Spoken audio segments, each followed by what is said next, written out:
What's up, guys? Welcome to Daily Dose of Reddit. This is your host, Zach, and today's subreddit is r/EntitledParents. This story's called Entitled Mom Tattles on Me for Doing What's Right for Me. A little backstory. Entitled Mom is a widow I dog sit for because she's lonely and her own son avoids her like the plague and she doesn't have many friends. I used to feel bad for her until I realized why she doesn't have many friends and her son is awful to her. Here's the cast. Entitled mother, awful dog lady. Grown son, her grown-up son, who she always complains is so mean to her. He doesn't play a huge part in the story, but oh man, am I sorry for him. Me, a recovering pushover. Mom, my very awesome and loving mother who understands me. I started dog sitting this summer and it went south very fast. I can't be around dogs anymore, and even seeing pictures of them makes me anxious. Her dogs are one of the main causes of this. Whenever she leaves, they think that she's dead and go into mourning. Attempted to throw themselves down the stairs, drank 3 times their weight in water, and projectile vomited all over me and the furniture, which I had to clean, and came inside to rub bloody diarrhea all over the floor because they had worms that hadn't been treated. They are horribly trained, smell awful, and their mouths and teeth are so nasty that it makes me want to gag. Her dogs are so old that I have to carry them down the stairs so they can pee on the deck because they can't walk far enough to get to the grass. She always dismisses my concerns as them just missing me. Every time I watch dogs, things get worse and worse. I could write a book with my dog-sitting horror stories. So basically, I can't watch any dogs without having a mental breakdown, and most of my customers understood this and stopped asking me to dog sit. Not entitled mother.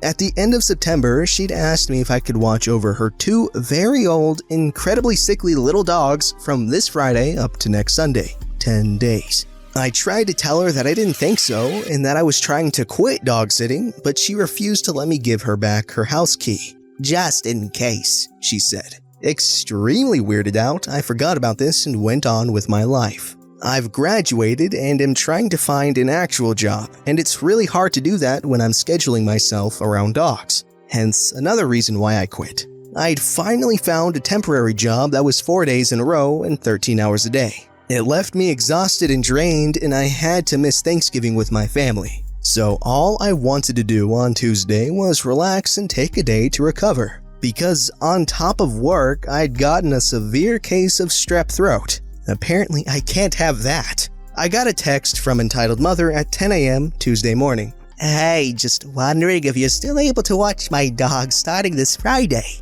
And let's just say when I saw this, I panicked. I cried for nearly an hour because I knew that I couldn't handle watching her awful demon dogs with all this upcoming stress I had actually scheduled for. On top of this, I don't drive. The buses in our city will get you about halfway where you need to be, and then you have to walk. Or it's a 45-minute walk straight from my house to hers. And because Canada, it snows. And to top it all off, I have a hereditary blood disease that is wrecking my knees, and I can't walk for more than 20 minutes without one of my legs trying to collapse. It's not a fun life. I felt so guilty that it made me physically sick, but honestly there was no way I could watch those dogs without doing serious harm to myself mentally and physically. So I said no. So sorry, I'm not available. The internet always says to leave it at a simple no, at least all the sources I've ever read. Oh no, I guess I'll have to cancel my whole trip now. Her exact words. I felt horrible. I knew how bad she wanted to go on this trip and I couldn't believe I was ruining it. And then a bell went off in my head. That's a somewhat manipulative message. I didn't hear anything else from her until Wednesday morning. Again, bright and early I wake up to a missed call and a text saying, "Can you phone me?" And friends, I haven't felt so much anxiety from a text in literal years. As I'm gathering my thoughts, she calls again. I answer it with shaky hands and instantly regret it. What happened? Wow. No hello? Well, to be honest, a number of things. I'm emotionally drained, and I have strep throat, and to be honest, dogs make my anxiety spike. Even seeing my neighbor's dog makes me want to panic. Recently, I found that I need to be taking care of my mental health and focusing on myself, and I cannot do that when I'm taking care of anyone's dogs. I'm very sorry. But I need this trip. I've been crying for 3 weeks. My friends have already taken off the days. Look, it probably won't even be the full 10 days. It's hunting, so we'll be gone for at least 7, but we come home as soon as we catch an animal. We could be home on day 8. I'm really sorry. I need to be focusing on myself and getting myself to a stable place. I can't watch your dogs. But they're better now. I've put them in the kitchen and they have pee pads. They don't even have to go outside. I'm stressing out more at this point. I understand and I'm very, very sorry, but I cannot watch your dogs. Well, then I don't know what I'm supposed to do then. My son already booked his shifts and refuses to watch them. What if I pay you up front? I can't do it. I cannot be around dogs. I could watch them for maybe 2 days before having a breakdown, and I can't handle a breakdown right now. I'm sorry. At this point, I'm feeling absolutely gut-wrenchingly guilty, and I'm desperate to stand my ground. Well, fine. Can you text your friends and see if one of them can do it? I will check. My friends have to do school still. If I find anyone, I'll send them your way. Fine. Bye. I text 15 people. None of them can do it for various reasons. Curious, I Google city dog sitters. 15 different businesses and organizations pop up, most within a 10-block radius of her house. Still feeling bad, I send her a text with a link to a popular dog sitting app where she can choose how many days she'll be gone and how many visits she wants, and then it'll give her a list of 25 plus people in town who can watch her dogs if she'd give them a call. I don't get a response, so I'm thinking she's found a solution. And I still feel bad, but lesser so. At this point, I feel like I've done all I can do to help without crossing my personal boundaries. That is, until my mom gets home. Did you say that you dog sit for her? So I go and explain my side of the story, and she's starting to look angry, but doesn't stop me. I'm worried that she's gonna tell me that it's the nice thing to do and I should just help her out. Why do you ask? Because she sent me a text while I was at work complaining that you said you'd do it and now you're canceling on her. It didn't sound like you, so I decided to talk to you before I answered. I'm just not going to now. She's being ridiculous. Jaw drops. She decided to tell my mommy on me? My mom and I talk about it for a long time, and she agrees that I'm in no shape to dog sit and brings up how miserable it makes me and that entitled mother is being childish and needs to learn to take no for an answer. Especially because she'd been given 4+ weeks to make different accommodations. Y'all, my blood is boiling even more because today my dad brings up some extra good points. With an answer saying, no, I don't think so, it would be absurd to assume that I could do it and not plan anything else for 4 freaking weeks. It's not my issue. There are plenty of dog sitters in town. She can take her dogs with her or even board them at a kennel. If she really wanted to go on this vacation as badly as she's making it seem, you'd think she'd use one of the dozens of other ways to go. This woman was never told no, not by her late husband or her parents, and it's made her super demanding. That's why her son is so crappy to her. He's literally just standing up for himself. Now, this 60-year-old woman is throwing a tantrum because I'm prioritizing my needs over hers/her dog's. She's trying to manipulate me by saying things like that she's having to cancel her whole trip and that she's been crying for 3 weeks. And then texting my mom to try and get my mom to force me into it. And then trying to put the responsibility on me to find a replacement. She's expecting me to drop everything I'm doing to serve her because I've watched her dogs for her as a favor before. She's knowingly trying to force me into a situation that would be very harmful to me and doesn't see anything wrong with it. Basically, I'm sick of being a pushover, and you can bet that she's burned all bridges with me. I'm tempted to just leave her key on the step and block her number. But I'm deciding to be the bigger person, and I'm going to give her key back to her in person when I see her Sunday. Wow, that is messed up. Okay, first of all, good job to the Redditor, whatever you want to call her. Or him. I just assume it's a girl for some reason. But anyways, good on you for, trying to not be a pushover because, yes, people do take advantage of that. It's sad, you want to help people out, but there are those that see, oh, he's helpful as, oh yes, I can make that person my personal buffoon.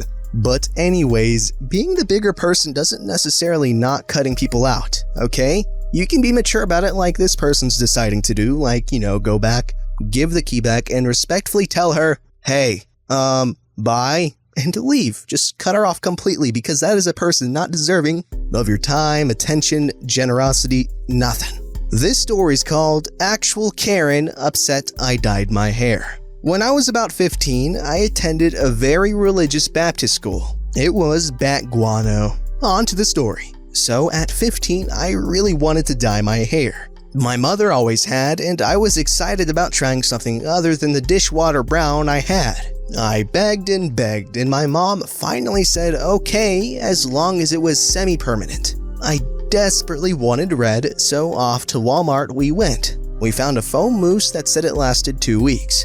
Box says auburn, sweet, natural color. Handbook says no dyeing your hair unnatural colors, cause God. So we dye my hair, and when it comes out, this crap is red. Like fire hydrant, Little Mermaid, cherry popsicle red. But it looks great. Lit as frog. I am thrilled, but I'm nervous and ask my mom if she thinks it'll be okay and if I'll get in trouble. She works as a teaching assistant at the school, and so she says she doesn't think it'll be a problem, and we head to school the next day. Also on this day, we're doing a volunteer day to stack wood for an old man. Welcome to New England. I get to school, and once inside, the hat comes off. It's a very small school. Entire high school is about 30 people and 5 teachers. Loads of compliments, teachers too. All is well, but not for entitled Karen. She's got a face like a shrunken sphincter, and she's been glaring at me all morning. I hate this goody two-shoes bimbo anyway, so I ignore her. Well, entitled Karen's mom is the receptionist for the school, and she doesn't like me either. About 11 a.m., I get hauled out of class and into the principal's office. Already very humiliated and not sure what's going on. I get there to entitled mother and principal glaring at me. Entitled mother claims I was bragging to everyone that I didn't have to follow the rules, and knows because entitled Karen told her, and that I thought I wouldn't get in trouble because my mom works at the school. My mom is a 2nd grade teacher assistant. I'm in high school? Or? Also, I have said nothing to anyone. I've never ever been in trouble. Straight A student. Teachers love me. I'm a huge gosh darn nerd. Principal decides Karen, actual name, is definitely telling the truth. They say I don't reflect godly values with my sinner's hair, and I'm not allowed to go help stack an old man's firewood because I don't represent Christ with my sinner hair. I leave the office sobbing, and my old teacher catches me and asks, "What the heck is going on?" I sob/explain, and then head to the empty room I meant to sit in alone the whole afternoon while all my friends go off together to volunteer. On the way, I pass entitled Karen and entitled mother talking, and entitled Karen smirks at me. But old teacher has other plans. Legit the best woman ever. She goes to find my mom, knowing this whole thing is BS. My mom loses her gosh dimmadang mind, and the room I'm in is next door to the principal's office. Shares a wall. I can hear her yelling. She goes up one side and down the other, saying she doesn't know what entitled mother's problem is, but if they had half a brain, they'd know Karen likes to stir crap up, and I'm legit a 15-year-old who has zero history of causing trouble. 5 minutes later, principal and a fuming Karen are in my classroom prison to say that why they don't think my hair is Christ-like, and I'll need to wear a hat the whole time I stack wood, I can go to the volunteer day. F you, Karen, and your sphincter goblin. Also, I was the best firewood stacker they had. Yo, what a jerk. The both of them, no, the trio, the principal, the Karen, the Karen mini junior man lady, demon lady spawn. Sorry, my brain was scrambling for the correct words to use. But geez, what a load of jerks, the lot of them. I'm sucking at talking, I'm sorry.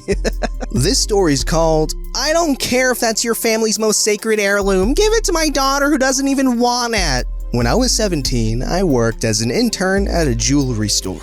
I would basically just help customers find jewelry, pay for it, and maintain the register. One Friday night, I was anxious to close because I was going to stay after hours to repair a necklace of mine. It wasn't anything too remarkable to a normal person, just a silver chain with an ebony ring in the center. But the history it had to my family is so important. The story goes that my great-great-great-grandfather, a French woodcarver, created that ebony ring with his own bare hands and carved both his and my great-great-great-grandmother's initials into it, and used it to propose to her. When he went off to war a few years later, he told her to, if he didn't make it back, tie the ring to her favorite silver chain so he could always be near her heart. He never returned, and my great to the third power grandmother kept her promise, and it had since become a family heirloom. But anyways, I was just closing up when entitled mother and her actually decent child come in. Good evening, welcome to Paris Jewelers. How may I help you? Cut the small talk. My daughter needs a perfect necklace for her bat mitzvah and I want to see them. Now!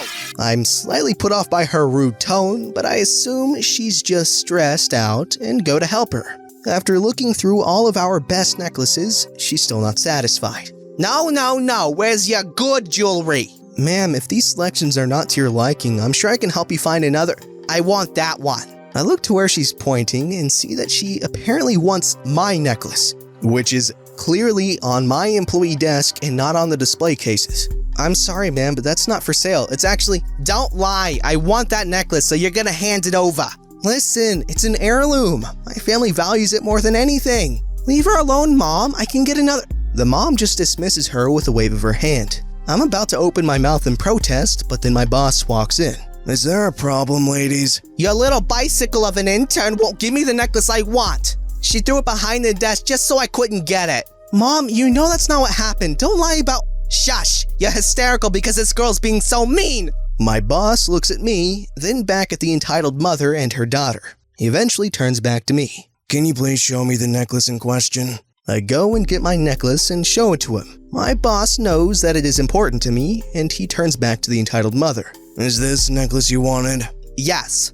I'm afraid you're mistaken. This necklace is in fact this young lady's property. Now please leave, or I will escort you out personally. Entitled mother glares at me, but eventually grumbles and leaves. Before she takes off, however, the daughter says she needs to use the restroom. The mom tells her to hurry up before going to wait. The young girl then bursts into tears, apologizing for her mom's behavior and sobbing about how embarrassed she is. My boss and I felt so bad for her that we gave her an inexpensive bracelet for free and said a special mazel tov for her.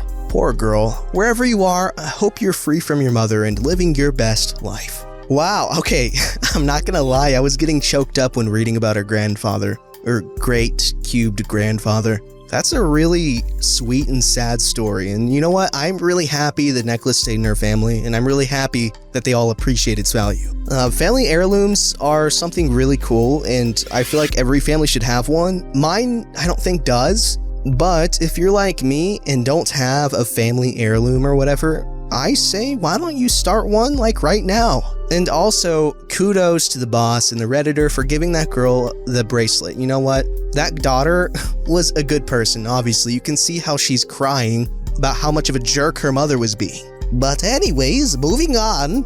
This story's called I Am the Manager. This happened earlier this summer. I work at a small local bookstore and we have extremely strict return policies. Because, you know, books. Well, one day, this Karen comes in with her young child, maybe 10 to 13, holding a book that was obviously a mature romance novel intended for older audiences. She storms up to the counter and slams the book down. She says she bought this for her daughter a few weeks ago and was appalled at how inappropriate it was, and how dare we sell it. She demands to return it and have her money back, as well as we compensate her for emotional damage. The book is in horrible condition, torn, bent, food and stains, and she has no receipt. When I said she couldn't return it, she started screaming and demanded to see my manager. With only me and a 17-year-old girl working that day, we don't exactly have a manager. But because I had worked there longer, I was basically the manager. So I tell her to give me a second and walk into the back. I strut back up to the counter and say, "Hello, I'm the manager. How can I help you?" The look on her face was golden as she stormed out with her daughter in tow. Don't forget to like, subscribe, and hit that bell to never miss an episode.